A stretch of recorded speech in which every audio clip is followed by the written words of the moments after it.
enlightened relating and relationships tickle me. So you meet somebody that you're really digging, and you've been asking for this. You say you want a relationship, that you're ready to be involved with someone, and you meet someone you like.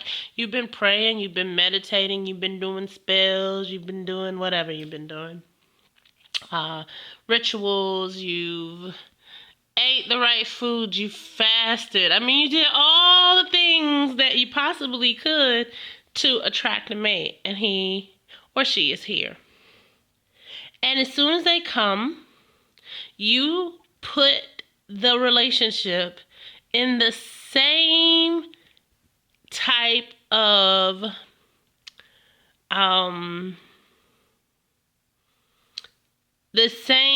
frequency as previous relationships. First of all, you panic. You panic. I worry, especially, and I know women are trying to do this more than men.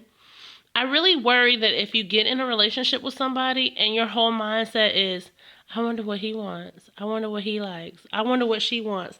I wonder what she likes. I wonder, does she want to be with me? I wonder, does she want to see me? I wonder, does she want to spend time with me? I wonder, does she want to get to know me?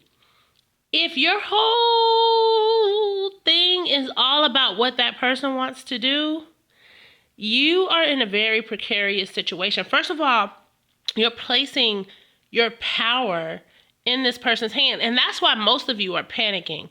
Most of you are panicking because you are too willing to give up all of yourselves for something that you think that you might like.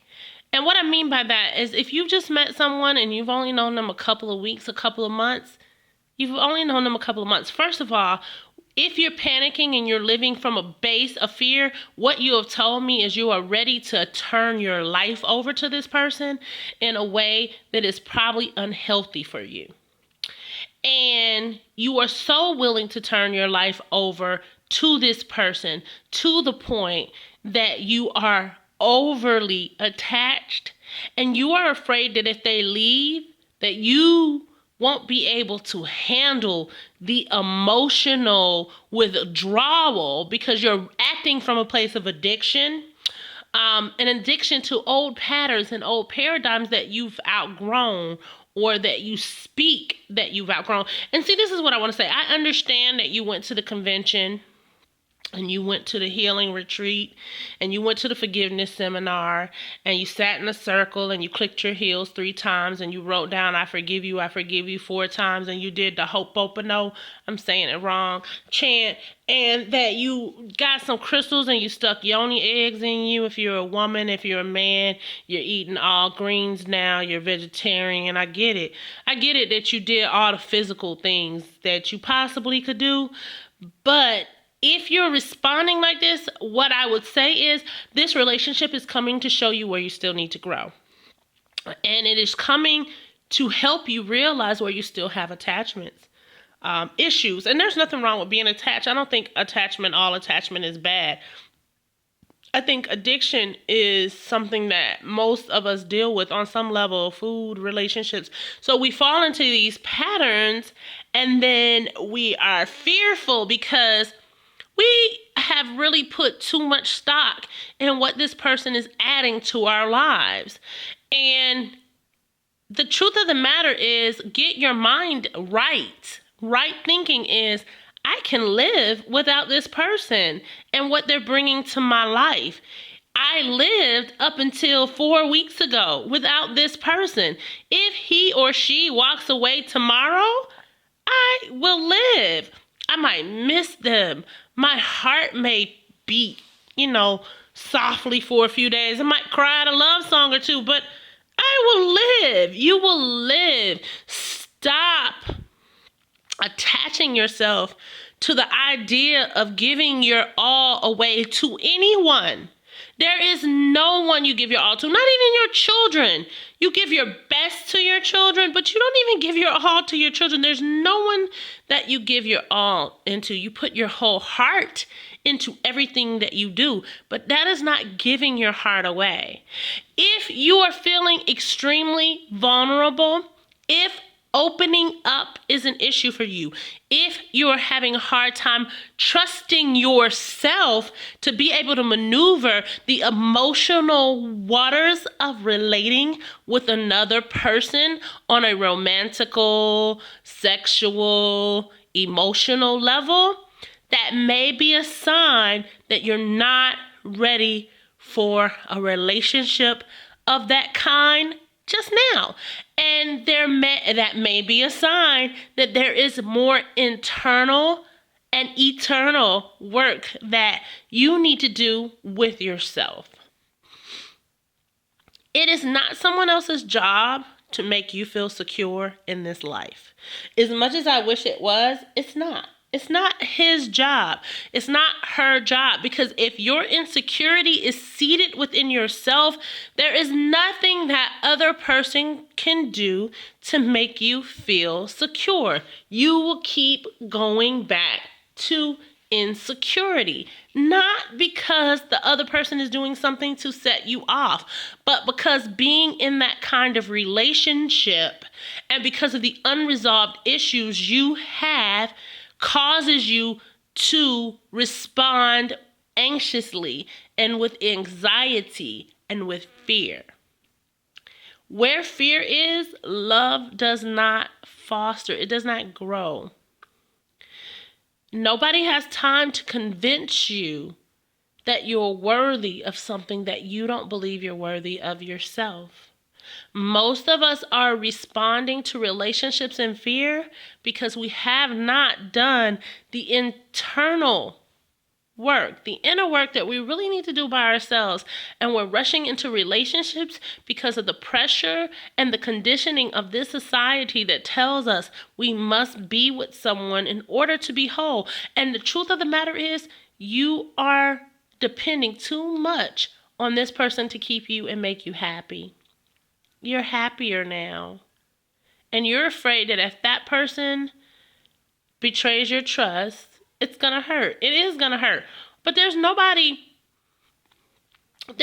one person guaranteed. It takes lifetimes to know yourself. How are you going to know another individual fully in this lifetime? You're not. And guess what? They're going to constantly grow and change. So the man or woman you love today could be a totally different man and woman tomorrow because they're growing and they're changing.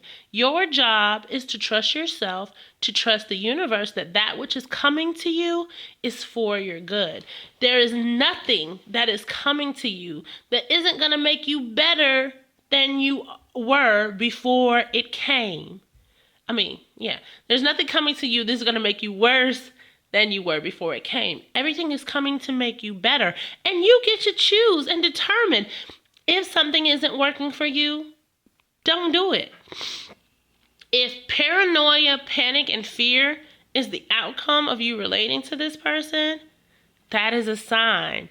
Either you need to back up from the situation or you need to do the internal work to see what is triggering what. What is my fear? What is my issue? Is it this person? Am I judging them according to my last relationships? Many of you are bringing the baggage of your past relationships into your current situation. It's like, I want to know everything about him. I want to know everything. Sometimes I don't want to know everything about you. I have grown so much. I don't feel it a necessity to discuss every aspect of my past, every relationship I've been through. There's no point. I'm not that person anymore. And I don't even want to be judged as her. I love the lessons that I have garnered from those situations, but I don't see the point in rehashing out every situation I've been in through. And if you need that, that's saying you got major trust issues. You're going through something that has nothing to do with your mate.